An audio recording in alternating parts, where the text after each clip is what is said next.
Hello everyone, and a very warm welcome to the panel discussion today, which is launching the Institute for Government and Bennett Institute review of the UK Constitution. My name is Michael Kenny, and I'm director of the Bennett Institute. My colleague Bronwyn Maddox from the Institute for Government will, we hope, be joining us shortly. She's having a few technical problems at the moment. Just before we begin the discussion, let me just go over some of the housekeeping arrangements for the event.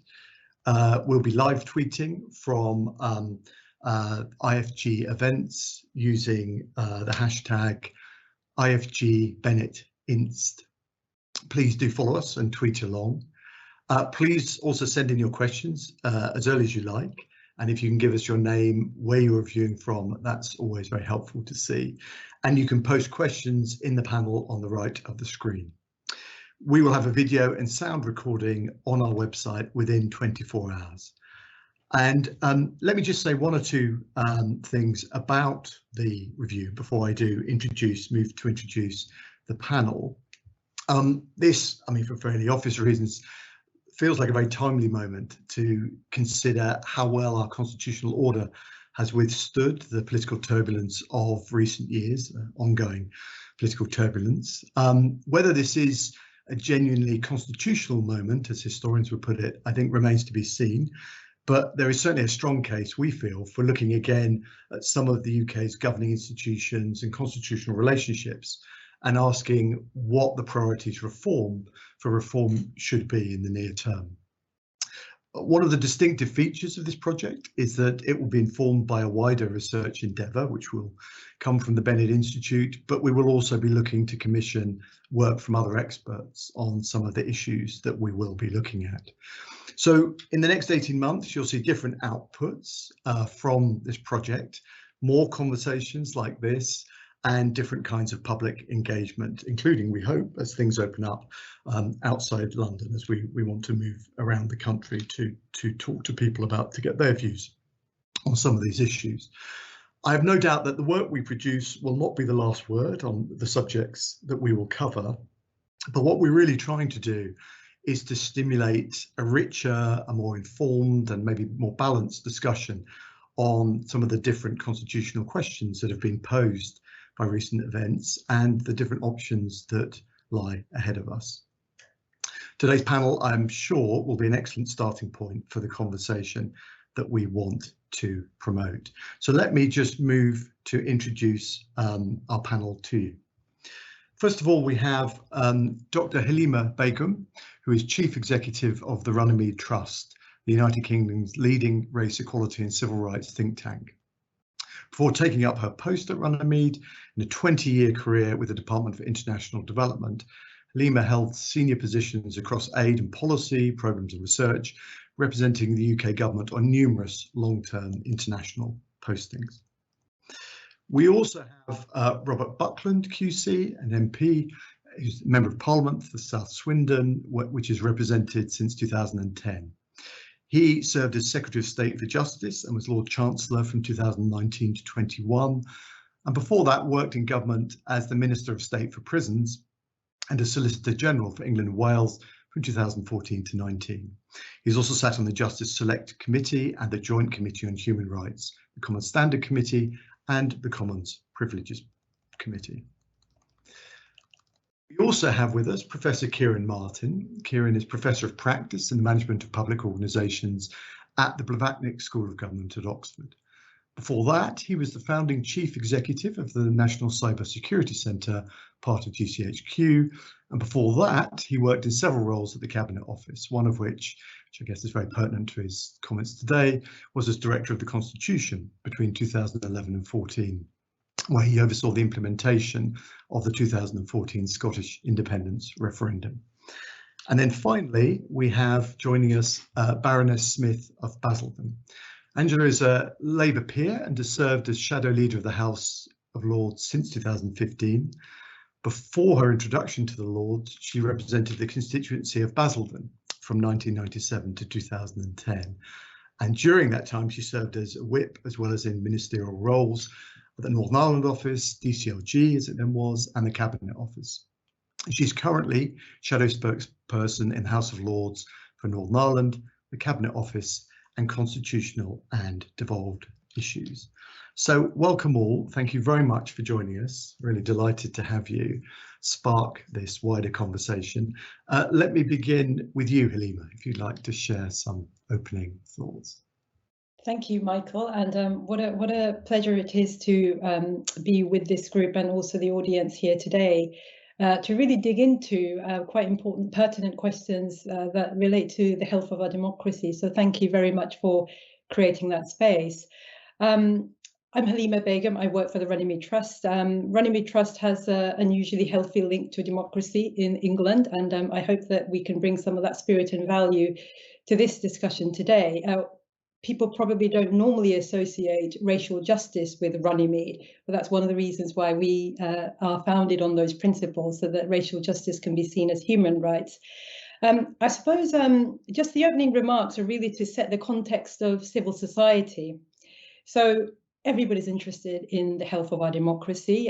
Everybody's interested in questions of the checks and balances of power at the moment, and particularly during a pandemic where, even without intent, you could see normal mechanisms of accountability failing. I mean, that is what happens during emergencies. But of course, that places greater responsibility and scrutiny on our systems and our checks and balances to ensure that during emergencies, whether it's a humanitarian one or whether in fact it's something that's politically driven, a war, for example, that the due standards of democracy and checks and accountability are in place.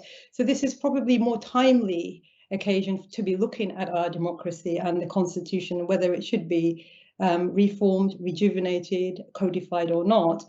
For civil society, of course, and if you look at the social contract, civil society is often always that weakest bit, isn't it? Because government feels to be monolithic and powerful, market forces appear to be wealthy, and it's civil society that often relies more on the protection of rights, very formal rights from the constitutional setting. And for this reason, I think, for those of us who are constitutional experts here today, we are not the constitutional experts, we are civil society, and we want to understand what is the best form and shape and structure of the constitution that allows the voice and space of civil society, and in particular minority rights within civil society, to be upheld. Because if the rights of civil society and minorities is upheld in the constitution as effectively as it could be in the current status quo, we'd be happy, I think. But we know that's not the case. So our plea to constitutional experts is to give us, I suppose, the best form of a constitution that best guarantees the rights of civil society to function as part of its original aim in a social contract with government and with markets and ourselves, and also allow a healthy democracy to be in place. And I can talk a little bit more about the protection of minorities a bit later, but that's the kind of perspective with which we come into this discussion today. Thank you very much, Halima. That's a really interesting opening set of thoughts. I'm sure we will come back and pick up some of those issues. Let me move next to Angela, if I may. Thanks, Mike, and it's good to be part of this team as well. I think we're going to learn as much from other people and from each other as this process goes on. So I think for all of us, it's a really sort of exciting process. I want to pick up on something Halima said there, which I think was really important, which she said about the public and engaging the public in the Constitution. And it's quite often that the Constitution has this enormous effect on people's lives. But if we were to go and randomly talk to 100 people in the high street and say, we want to talk to you about the Constitution, they'd think we were the local sort of idiot and walk away from us very quickly. They wouldn't want to engage that discussion because it sounds so dull and boring. And so I think that's one of the biggest challenges we have of how we engage people in constitutional discussion and what it's about. For me, it's about holding power to account. I suppose looking parliamentary wise would be sort of my starting point, being my involvement, and how good and how effective are the mechanisms we have in holding Parliament to account. And I have to say, I think the picture is mixed. I'm interested in Robert's discussion points on this as well, because of different sides of the fence, I think we have very similar views and we've had discussions and engagement on this. My view is if you're going to hold the government to account, the government has to be a willing partner in wanting to be held to account. And also the press and people outside Parliament have to understand what those roles are. They're part of the democratic process. And far too often, any challenge of government, and I think it's happened more in the last few years, is too often seen as unwelcome, unwarranted, or unjustified. And some of the attacks, I think, on parliamentarians in the House of Commons or in the House of Lords or the judiciary has been rather unpleasant and well over the top of what we'd expect, particularly, I think, during the Brexit debate, which brought a toxicity to our normal political engagement that we haven't seen for a long time, and I hope will start to fade. I'd also say, what do we mean as well about holding power to account and holding the government to account? Too often, I think, in the media, and perhaps an assumption in the press, if MPs don't vote against their government, it's seen as they're not doing anything about it. And, you know, having been a member of Parliament myself, there's a lot of discussions that go on behind the scenes that are holding government to account. And perhaps if we said a bit more about those, the public would have a greater confidence in some of the political processes. And the other thing I'd say is it's not just about the House of Lords. I think the only time I sort of see the House of Lords in the news sometimes is when the government has been uncomfortable or unhappy or cross with something we've done, which is normally just part of the normal parliamentary and political process, and we get attacked for that holding the government to account. So there's probably more I can say on that if there's any questions as we move on. But I think that's for an opening thing. I think the key for me about the Constitution is, what are the mechanisms for holding power to account? How are they used? And how do people understand and engage with those? Or how do politicians and others and civil society engage and act on individuals' behalf on those? Thanks very much, Angela. Again, it's a really sort of wide-ranging and sort of fertile agenda, I think you set us there for further discussion.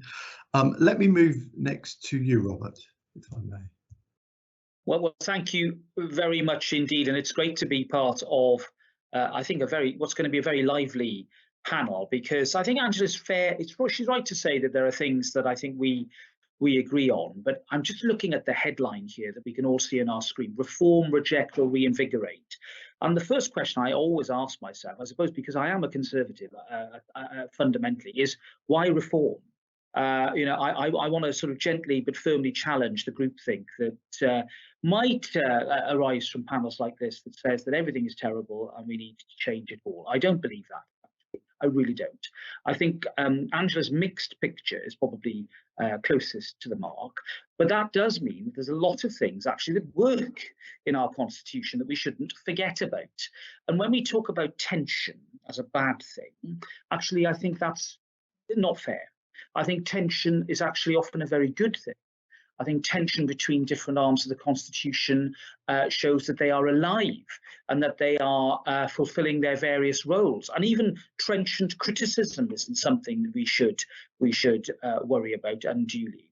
Where I think we should all worry is if there is a continual impugnment of motive, and a suggestion that somehow because somebody disagrees or one arm of the Constitution is in conflict with the other, that somehow it's born out of an improper or an impure or inappropriate motive. It's that sort of, I think, dire discourse that has entered public debate in recent years, which does fundamentally concern me. And therefore, I think what we should be looking at as we move forward with this review is reinvigoration. I think that last word is something that excites me more than anything, because I believe that we've got a lot of the tools there already. It's just that we don't necessarily use them as wisely as we should, or use them at all. And that's to answer Halima's point about civil society and its involvement in what is a representative democracy. And you know, the fundamental question here is representative democracy bust? You know, have we come to the end of the road about people like me representing 75,000 adults and 25,000 children in a corner of the kingdom, or is there something more direct that we need? I mean, I suppose I would say this, wouldn't I, a la Mandy Rice Davis, but I do think that representative democracy is a good thing, and it needs to survive and it needs to thrive. Otherwise, the country, I think, does become a rather much more difficult place to govern. But you know, at the heart of it all, what I'm interested in is practical solutions. So I see a lot of criticism of government. And having, like Angela, been in government a fairly long time, I can tell you that not all of the assumptions made about government being a sort of continuing sort of behemoth that wants to absorb more power are correct. Government can be secretive, it can be defensive, it can be obtuse, and often it's its own worst enemy. But I fundamentally don't believe the theory that somehow suggests that all arms of government want to take more and more power all the time. Capacity, resources, sheer energy prevents that approach from actually being the real one. And therefore, what we, I think, need to stop doing is in this sort of three-legged stool, always assume that government's the bad guy, the judiciary are the good guys, and the legislature are the heroes. The truth is that all three have an equally important role to play. They've all got their manifest qualities, they've all got their flaws, but they're three parts of the same system. And I think rebalancing the debate in that way, and I can say this now that I'm not in government, rebalancing the debate in that way, I think, is a very important part of the process that we are undergoing. And I do hope that as we develop our thoughts and ideas this afternoon and in future events, that we make sure that the diversity of thought that I think does exist on this panel is then fully reflected in the product that might emanate from our deliberations. Thank you. Thank you very much, Robert. Let me move on then to conclude the panel to you, Kieran, and to talk particularly about the sort of territorial dimensions of the Constitution. Well, honoured to be here, daunted to go last after the three previous contributors, and a lot to pick up on. Halima's points about how power is exercised, Angela's points about how it's held to account, and Robert's very challenging test of work out what's wrong with it and don't confuse tension with a problem, and don't confuse a problem of politics with a constitutional crisis, I think are all good tests. So I will try and just say a few remarks about the other question which we haven't really touched on, I suppose, which is where power is exercised. And again, not trying to grasp, to mindful of Robert's test for structural and radical solutions, but just throw out some thoughts at the beginning. So starting with England, where we're not talking about national tensions, we are talking about essentially some of Halima's points about empowerment of civic society. We're talking about the issue of the moment, about regional balances and levelling up and so forth. And I just remember an anecdote from my own career about just shy of 10 years ago, and when city deals were being done and all of the regional deals under the coalition, and just some of the ways in which they were done, I think, represented some of the ambiguities. So I was sponsor for a region hundreds of miles from where I lived, where I tried to get off to as often as I could. But I had no affinity with it and did my best.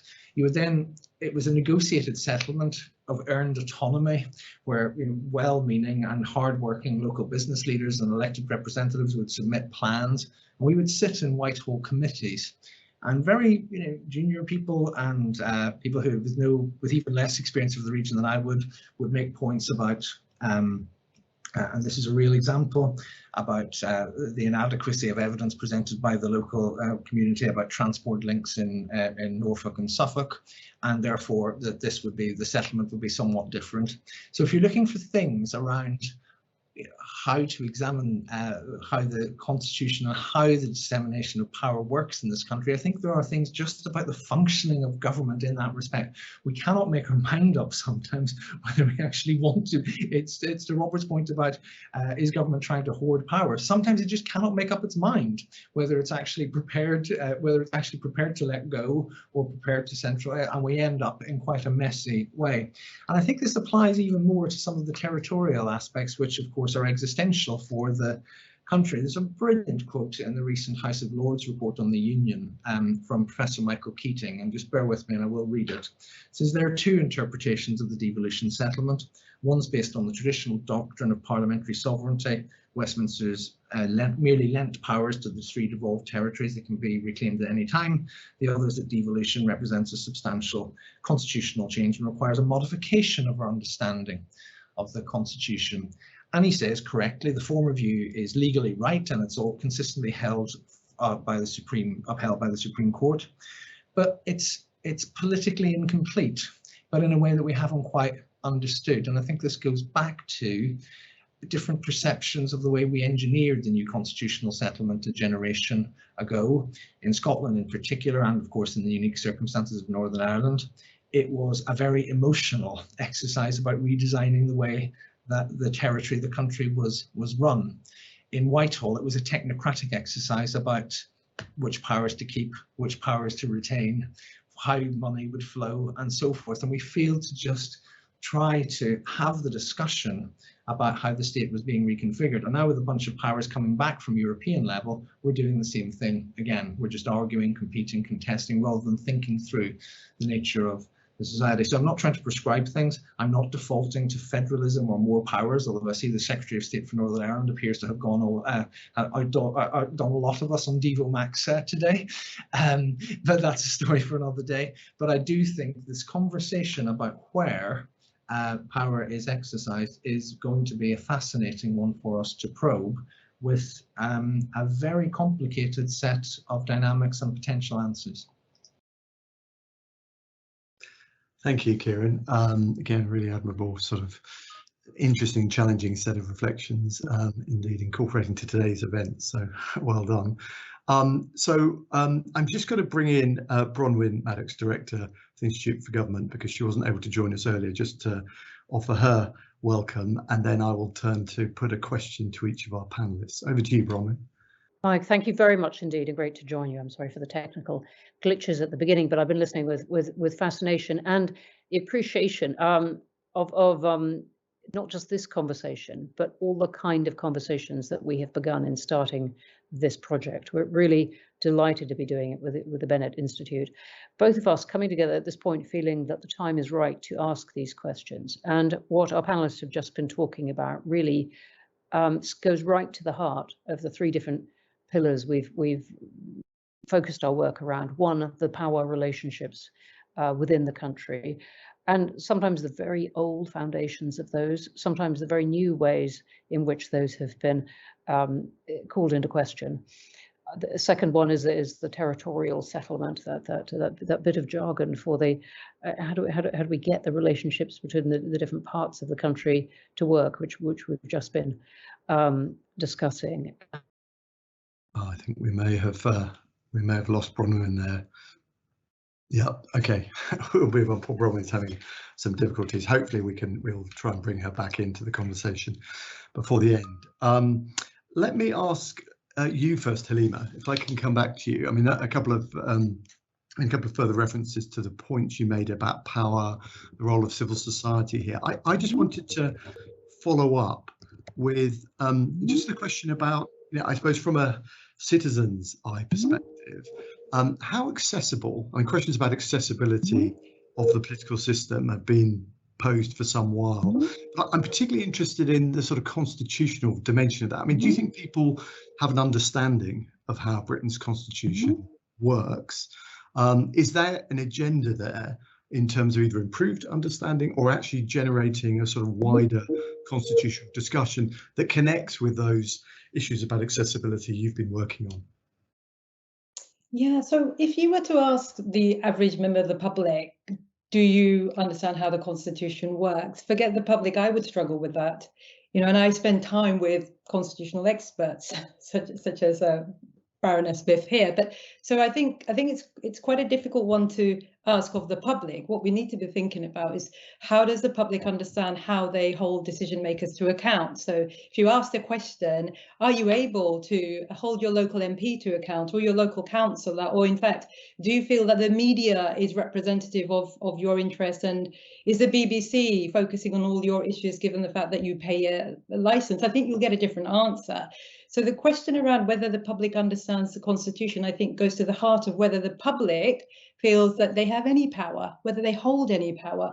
And at the moment, I think the public will struggle to say, yes, we do. And I don't just mean, Robert, because of short-term issues around slight crisis of confidence in government. at other moments in history, there might be a crisis of government in other parts of the institution. But I think generally the public struggles to feel that they have that confidence in holding decision makers to account. But more recently, I'll give you an example of how we working in civil society, whether we feel confident or not. Whenever you have a conversation about the Constitution, people often jump to the House of Lords, and there's that conversation around, well, is there a democratic deficit in there? Should it be elected? Well, if it's elected, what's the role of the other house, and so on. But recently, we have tried very hard to challenge and scrutinise various bills that are going through the Houses of Parliament. Now, those bills affect the rights of the public to protest, the rights of the public to elect and vote their representatives. This is the election bill. This is the Borders and Nationalities bill. 3 or 4 of those bills are going through the Houses of Lords at the moment in January 2022. They basically went through the Houses of Parliament uncontested. I mean, there was some contestation, but they went through. So essentially in civil society, for the very first time, we're basically so pleased that the House of Lords, even with its limited powers, is there providing a check and a balance on what we think are a raft of bills and measures that undermine and erode the civil space that we hold so dear in this country. And that's a very practical example of something that isn't working. And to your point, Robert, if we were to just ask the question in an abstract, well, should we reform the Constitution or not? We don't ask the abstract question. What we are saying is, how did we get to in a place in 2022 when 3 or 4 bills that undermine human rights in this country, and particularly, by the way, the rights of minorities, they're going through uncontested? And we would like to see more challenge from the Houses of Lords. But ultimately, it becomes really difficult for charities because we're then defending a place where we shouldn't be defending. So charities become politicized. They shouldn't be politicized. Charities represent the public interest. But if the Houses of Lords and the Supreme Courts are upholding more of those rights and that civil society space, what happens to the role of charities? It's a really live debate and issue for us. So the Borders and Nationality Bill, for example, that went through the Houses of Parliament, it's coming up for its final reading with the Houses of Lords. A lot of civil society have said, well, we can't do anything about it because actually, even with the best amendments from the Houses of Lords, it will go through with royal assent. So what does civil society then do? Well, the answer was, ask Liberty and Amnesty, go organise some public protests outside Downing Street. But of course, the policing bill itself, which is the other of the bills that undermine civil society rights, is the one that stops a lot of that protest going ahead. So I think there's something fundamentally coming unstuck at the moment, and it would get unstuck, doesn't matter which government is in power. And it's that balance that we want to see in place, because having that balance in place ensures that civil society and charities can actually work on charitable issues, and that the businesses can focus on their part and government is continuously held to account. It does feel as though there's a lot of power concentrated in one part of that relationship at the moment. And that's what we're finding really difficult. Thanks, Halima. I know, Robert, you want to come back because I can see you shaking your head. Can I just go to... Okay, I will come to you in a minute. Can I just go to Angela next, though? Halima mentioned the Lords a couple of times, and obviously that's you're a member of the Lords, and you mentioned that in terms of sort of achieving the right balance between the different branches of government. I want to just specifically ask you, Angela, about the debate about the House of Lords, and its potential reform, which kind of rumbles on. What is your feeling about how the Lords is performing, and the kind of legitimacy question, I suppose, that hangs over it? Well, there's 2 sides to that. I think what I found very interesting about Halima's comments was she was thinking this was the first time that the House of Lords had these three huge bills. I have to say, it's quite a challenge. We're sitting regularly until midnight. We're starting at 11 o'clock in the morning. We're doing much longer hours, actually, than the House of Commons. But it's not the first time. That's our role, to scrutinise bills, and we're doing nothing different now to what we've done in the past. And what we have found over a number of years, that increasingly campaigning groups from across the political spectrum will come to the House of Lords with ideas and suggestions and thoughts. And I think partly we have more time for this, whereas, as Robert knows, there's increasingly less time in the House of Commons to go into the detail of bills, whereas House of Lords, we don't have that guillotine, and so you carry on debating. which brings benefits, I think disadvantages as well. So it means that everything's aired, but sometimes you don't need everything to be aired on every single amendment you're discussing. And when you've been here midnight, sort of several nights on a row, it can get a bit exhausting when you started early. So but the law doesn't do anything different. What has been different, I think, is like we saw on the police bill that you mentioned, where the government brought things into the House of Lords on a bill that hadn't even been discussed in the House of Commons at the last moment. And one of the reasons there were so many defeats for the government on that was partly because of the content. People didn't like the content of it, but a lot of peers were very uncomfortable with the idea that the government could bypass the common stages and put something in late in the House of Lords. The Lords themselves felt that was unconstitutional, and perhaps as significant as the wins were the number of Conservative peers who just didn't turn up. They didn't want to be there to vote for those measures. So there's nothing particularly different in that, and we do go into things in more detail. Unlike the MPs, we haven't got constituencies and we're not doing all the constituency work as well. Our focus is on legislation. I mentioned my opening comments. I would say that scrutiny isn't just for the House of Lords, because I think there's a greater role the House of Commons could play. And one of the things I think, and I'd be interested in your comments on this, Rob, but if you agree with me or not on this, that too often the government confuses any tension. I agree with you. I think tension is good in political debate and in legislation. I think that's a good thing. But government confuses, if the House of Lords rejects something or suggests an amendment, they see that as a row between the House of Commons and the House of Lords, and it isn't. It's challenging the government and offering a suggestion to the House of Lords. And the government likes to confuse the House of Commons with government because it has a majority and thinks whatever it can do, it should be able to get through the House of Commons. And that makes it very difficult for MPs who, if they argue against, even on a non-binding opposition day motion, they threaten MPs with losing the government whip, as some have done, and that makes it very hard. So that's why I made the point at the beginning. There are MPs that will speak behind the scenes to ministers to try and change things. So at the moment, though, that isn't welcomed by government. So a lot of the scrutiny role falls on the House of Lords. But I think I have to say the work pressure on the Lords in the next few months, coming to the end of session, is great. In terms of legitimacy, I always wonder how much legitimacy a government wants a second chamber to have. And I think I'm greatly in favour of House of Lords reform. I'm not so enthusiastic about an elected House of Lords. One of the things I think, if there was to be an elected House of Lords, you have to look at the different relationship between the House of Commons and the House of Lords. And when people talk about changing the House of Lords, reforming the House of Lords, moving the House of Lords to York or Glasgow, as we've seen this week, they sort of think of it in isolation, as a vacuum. And the whole value of a second chamber is its relationship with the first chamber, the primary chamber. And at the moment, if the House of Lords passes, we say 14 defeats on the police bill, but I think about 8 of those were taking things out that can't go back to the Commons, haven't been discussed. Only about 4 or 5 of those are issues that the House of Commons will now have to look at again and discuss. When the House of Lords sends those kinds of amendments to the House of Commons, the government isn't worried about what the House of Lords votes. What the government's worried about is if it can hold on to its own MPs in the House of Commons. It's given the House of Commons a chance to think again. So I always say it's the chamber of the second thought, the second chance, because the only role we have in legislation is making suggestions to the House of Commons. Look at this again. Do you want to make a change to it?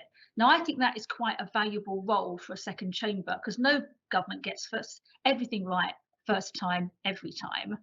And most of the amendments we suggest, I have to say, are either brought forward by government or accepted by government. But there's those few that are very politically contentious, and that's where the attention arises. So in terms of reform, there's lots of things I would like to see. I'd like to see a much smaller House of Lords. I'd like to see reform of how the appointments are made to the House of Lords. I'd like to see reform of some of our procedures. But I think on elections, you can't look at that in isolation for the House of Lords. And as for the Michael Gove's suggestion of moving one chamber of Parliament to another city, I think that ignores completely the interaction between the House of Lords and the House of Commons and government departments and the whole political arrangements and legislative arrangements we have. So is that slightly a convoluted answer, but it is one of the things about I think our constitution is quite dynamic, and it does evolve and change over time, but it's dependent on each part playing its role properly. And this is the point for you, Halima, where if the government doesn't want to listen or to have that debate with a big majority, it can just say, no, I'm not interested. If it hasn't got a big majority, or it's got some, say, discontent on its own side, which we see at the moment, then amendments from the House of Lords become a lot more interesting, because the government has to make the case rather than just assume it's got the support of all its MPs. And that's where I think we are at the moment. So sorry if that's a bit long, Mike, for having the sort of issues. Thanks, Angela. I want to move briefly, if I can, to you, Robert, and to Kieran, because I have lots of questions pouring in. Do you, Robert, rather than me put a different question to you, do you just want to pick up the points Halima and Angela have made? I do. I strongly agree with Angela's points about the Lords. I think you look at function first, and the function of the revising chamber is huge. The great thing, the great difference now is, for the first time in our history, we have a Conservative government with a big majority, but a Conservative government that does not have a majority in the Lords. That's never happened before. And that's probably one of the reasons why we've got this tension. Actually, you know, that underlines the obvious problem we're having here about, understandably, ending up having a sort of surrogate policy debate about issues of process. To answer Halima's point, you know, having been a councillor, having been an MP for a long time, talking to residents every week, what they want is a process that they can respect. Even if the outcome isn't the one that they wanted at the start, they want to know that the process is a fair one, whether it's a court process, whether it's a planning application, whether it's a council decision, whether it's a parliamentary debate. And here's the thing, with the greatest of respect, not everything this Conservative government is doing are things that this panel are going to agree with. Well, the thing is that we were elected to do this stuff. And that's why in the House of Commons, we've got the authority to ask the House of Commons to vote through things that we want to do, because we're the government. I take Angela's point about the government must be careful not to conflate itself with the Commons. But that did start with the programme motion back in the noughties, when the previous Labour government started to use the programme motion and change standing orders in a way that we'd never seen before in the House of Commons. And of course, hey presto, the coalition carried it on, and here we are 20 years down the line with the programme motion being the norm. It wasn't always the way. Now, you know, and I'm a backbencher, I can particularly see the force of perhaps moving away from habitual programme motions and going back to a situation where, if the government wanted to curtail debate, bring a motion of its own to guillotine or to end a debate. So the fundamental question for me, you know, just standing back and being a member of the public again, is, even if I didn't vote for this government, even if I don't agree with the police bill, is the process a fair one? And yes, I accept that I think there are tensions there. And the point that Angela made about the provisions in the police bill not having brought before the Commons is something that I understand and absolutely respect. I mean, however, the system has worked, hasn't it? Because the government hasn't been able to ram that through, and it's going to have to think again. And if it wants to bring these provisions forward, it'll have to do so in a separate bill. And there's another example, I suppose, of tension actually doing the Constitution and the wider in public interest a service. I think just to round this conversation off, I do think that, you know, as we develop our deliberations, we've really got to try and move away from the here and now, and remember that whilst we mustn't obsess about process for its own sake, if we are going to make a difference in terms of constitutional reinvigoration, the test for me is whether my residents in South Swindon are saying, well, do you know, actually, we do feel now that this is a process that we can respect, that we don't have to understand every warp and woof of it, but we respect and understand those who are involved, either voted for them or not, but that they are part of something that is inherently fair and open. And I think, you know, working towards that sort of practical outcome is what we should focus on. Thank you very much. I'm struck by your opening observation there, Robert, about the often a constitutional debate sort of bleeds into proxy policy debate, and of course that is a feature of the British system, isn't it? Really, some would argue, compared to other systems. So that's perhaps something also for us to reflect on. Kieran, can I just turn to you to finish this round of questions? Just going back to your remarks, there are a number of different issues that you mentioned there, and also several others you've written about. If you were to sort of give us a sense of your priorities for reform in the territorial relationship space, I mean, where would you start? What do you think are the most important issues to look at under a reforming heading? There's a theme in this conversation about to what extent are we debating abstractions that no one cares about versus they ultimately get through to things that really matter to people. And I do think I'm going to just stick to the territorial aspects of the Constitution, because I do think that is somewhere in between, you know, outside of England in various different ways, in Scotland, in Wales, in Northern Ireland, and in very different ways in all three places. There is, to some extent, a conversation that is interesting some people about the nature of how they are governed in a way that we haven't really talked about. You can overdo it, but you know, it's not a coincidence that constitutional politics have dominated Scotland for quite some time now, that they're talked about a bit more in Wales, and we have the difficult and unique circumstances of Northern Ireland. And here, I think there is, you know, an interesting, to pick up on Robert's last point, you know, there is an interesting point there about the fairness and legitimacy of the process. So if you do have the first very large Conservative majority for decades, and therefore a lot of people, you know, in any democracy will be getting things that they do not want.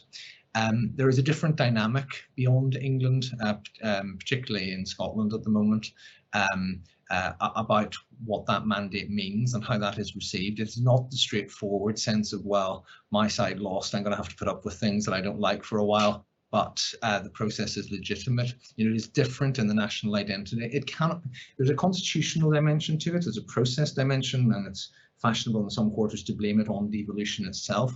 I actually think that you cannot divorce it from two facts. One is that Scotland and England have been making, and Wales and England have been making very different political choices for some decades now, for most of the time, not all of the time, but for most of the time.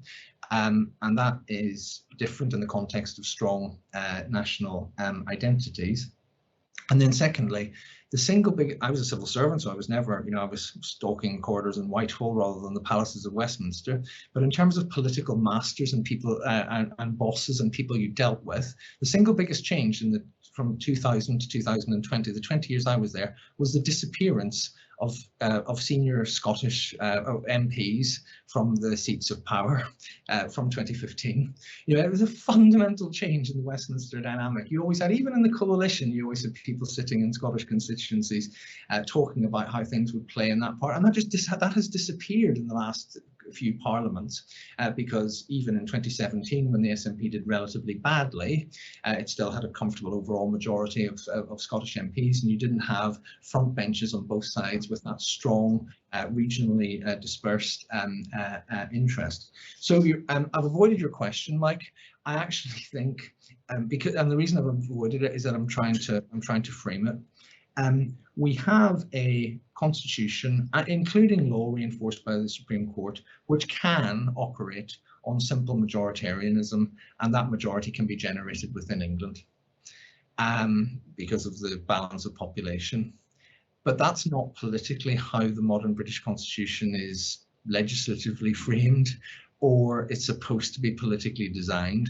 And so how do you reconcile, if you like, the sort of legal and political constitutions in ways that, because I think it is more challenging in the territorial constitution outside England to meet the Robert Buckland test of how do people accept legitimacy and fairness when they don't win. And there's a question for you. So it's not a priority, but it's a question. A lot of research and so forth would be interesting, and discussions might be of interest to answer. And I do think that in the places we're talking about, that goes beyond the mere sort of constitutional abstraction of interested, you know, nerds like me. Always good to answer a question with a question. So thank you, Kieran. So I think it's time, we haven't got a lot of time left. And there are so many different threads to this conversation and issues we could discuss at greater length, but I hope we're giving you a sort of flavour of some of the issues and thinking that we're starting to do. I'm going to pick up a couple of questions from the chat, and then I'm not going to put them to all four of you. I'm going to sort of direct them to different people so that we can get through a few of them.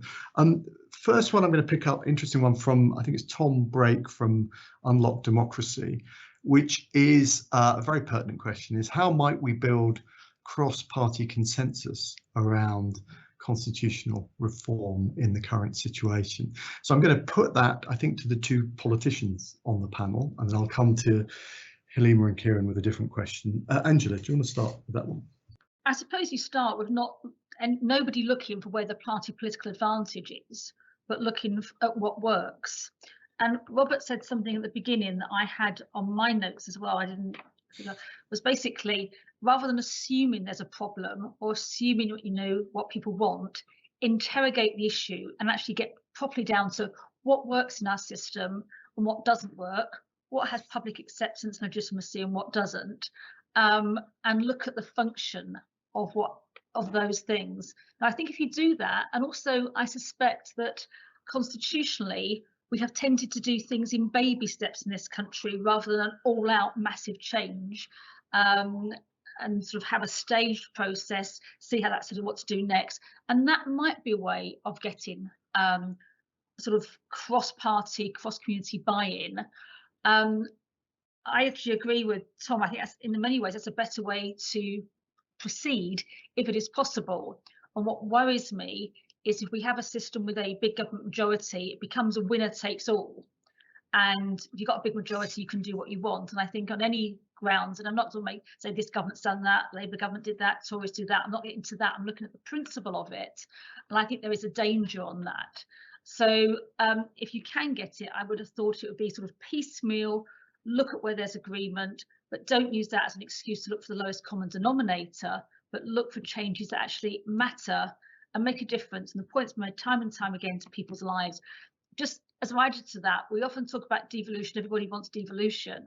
I think the point Helene made at the beginning, people want to know where decisions are made that affect their lives. And if there's an institution that's 100 miles from you away or 10 miles, it makes no difference. It's the same people who aren't listening to you. So it's how you feed in that engagement as well. Robert, obviously you've sort of directed us away from a kind of reformist approach, as it were, in all matters here. But do you think there's a case for more constructive constitutional engagement across the parties? I do, and I think Angela's point about the function is really what I'm interested in. So let's take the role of select committees in the Commons, for example. I think they've accrued more influence. I think the election of members has been good. Do I think that more needs to be done? Yes, I do. Most particularly, for example, with pre-legislative scrutiny and post-legislative scrutiny, for example. And I'm sure that there is, in that one practical scenario, an opportunity for some cross-party work to be done to improve those processes and to, frankly, give MPs more to do. Because if the programme motion is here to stay, if it is not going to be changed, then we need to make sure that MPs are working as hard as they can on the committee corridor in a way that really makes a difference. Why is it important? Well, it's important because I believe it improves the way policies are made, it improves the way legislation is made, and that, of course, has a long-term benefit for all of us, members of the public. Because the one thing I think all of us know on this call, that poor policy and incoherent policy leads to bad legislation, which leads to uncertainty and legal challenge, and leads to consequences down the line, whether financial, moral, emotional, whatever it might be. And therefore, there is, I think, a long-term gain to be had in that area. We're not going to get. Let's before I finish, accept the fact we're probably not going to get the fullest of consensus. And Tom, I know, was a member of the coalition government and a long-serving member of Parliament, and he and I would no doubt disagree strongly about PR. I think we've got to accept there are going to be some areas where we're just not going to agree. But let's focus on that common ground and get on with some practical change. I'm all for that. Okay, so we've got a number of questions that are putting the case for more radical all-round change. So I want to air that idea as well to you, Halima and Kieran. I mean, Halima, we've got one or two people asking about, do we need a constitutional convention? Is it time to have a sort of citizen's voice, some sort of deliberation on some of the sort of key constitutional principles of the UK? Do you think there's any scope for that in the current moment? There's always a difficulty because of the current situation to suggest a solution that then doesn't feel right, say 20 years on. So I'm always reluctant to respond too quickly to those issues. But I think the wider question is around, over the years, I mean, even if we were conservatives and if we were to say, if it ain't broke, don't fix it, as Edmund Burke would, every 100 years, I think we still need to check the relevance of society and our institutions. And I think we're probably at that point, Robert, where I think if we've got a model now, for example, where you've got a bigger majority, winner takes all. There's something ringing in my ears at the moment about winner takes all, Angela. That feels like an ABBA song. But anyway, I'm going to put that aside. You know, that if you accept, for example, that we've gone for a fair process, but we do have a simple majority system that allows the government of the day to pass bills that feel fair. But civil society and for minorities, there are certain bills that are going through that feel unfair, unrepresentative. And I'll give you an example. The Nationalities and Borders Bill leaves people who come from a minority background particularly vulnerable. The elections bill that requires us to possibly show voter ID registration leaves and has a negative impact on minorities. Now, I wonder whether we need to be looking at a minimum guarantee of rights, for example, for minorities. So even if you follow through a fair, legitimate process, there can be minorities that get left behind in many ways, and we feel this. So is there a role, for example, to guarantee minimum human rights? Now, that's relevant because, as you know, the consultation on the Human Rights Act is underway at the moment, and we know that that is going to potentially have a negative impact on the rights of Black and minority ethnic communities. So that becomes problematic for us. So the question around whether we should have citizens' process and deliberation models, that I don't have a clear answer for, because the models I've seen work have been in other countries where they have a different governance model. Where I do think there's a particular challenge is a model that seems fair, is going through the process of what elected MPs are supposed to do. You get to a situation where there's been legitimate scrutiny at the Houses of Lords, as they should be, but still minorities are left feeling like, oh my God, this bill potentially leaves me without my own rights intact. So there's something wrong there. And the problem with that then is the functionality of the Constitution comes apart. So what you then have is the High Court and the Supreme Court having to make a call on a lot of cases that impact on minority groups. That shouldn't be the case. You don't actually want to be in a country where you're constantly relying on the High Court or the Supreme Court to wade in to guarantee the rights of minorities. If you're constantly finding yourself in a situation where the High Court is involved, you know that balance isn't working. What's the best way to give civil society and citizens that right to challenge? I don't know, I'm not a constitutional expert, but certainly coming from civil society, it's not working. What's the best way to make it work? Thank you, Halima. And to you, Kieran, the final question. We've got a number of questions sort of talking about devolution, and also some saying, is a more federal UK really the only answer to the sort of tensions within the union? But I want to, because I think I know what you think about that, I'm going to put a slightly different question to you about devolution itself, which is, unfortunately, it's from someone who's anonymous, so I can't reveal who exactly it is, but it's a very good question. It says, devolution facilitated UK territorial units going in different directions and therefore has undermined the legitimacy of the British state. Whether or not one thinks this is a good thing or a bad thing, it is clearly the case, says this questioner. The question to you is, on what basis has devolution not undermined the legitimacy of the UK? In other words, is devolution the problem?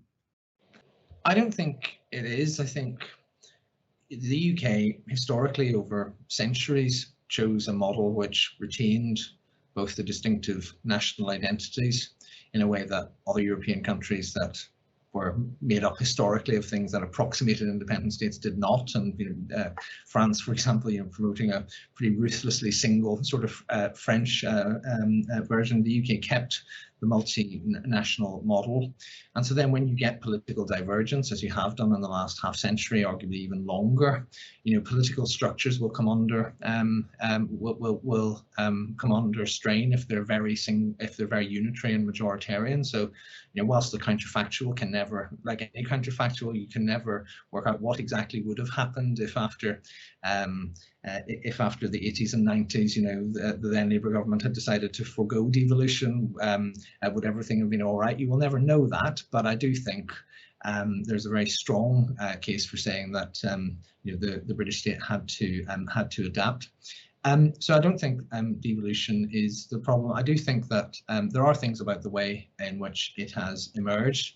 I think that both sort of in terms of the administrative culture in Whitehall at the time, it was very technocratic. It failed to appreciate just the significance of this change to the British Constitution. I think, and part of that you know, sort of devolved quite literally into very initially asymmetric things on tax and spend. So the devolved administrations could spend but not really tax. They could tax a bit, and that very much skewed the way the politics worked.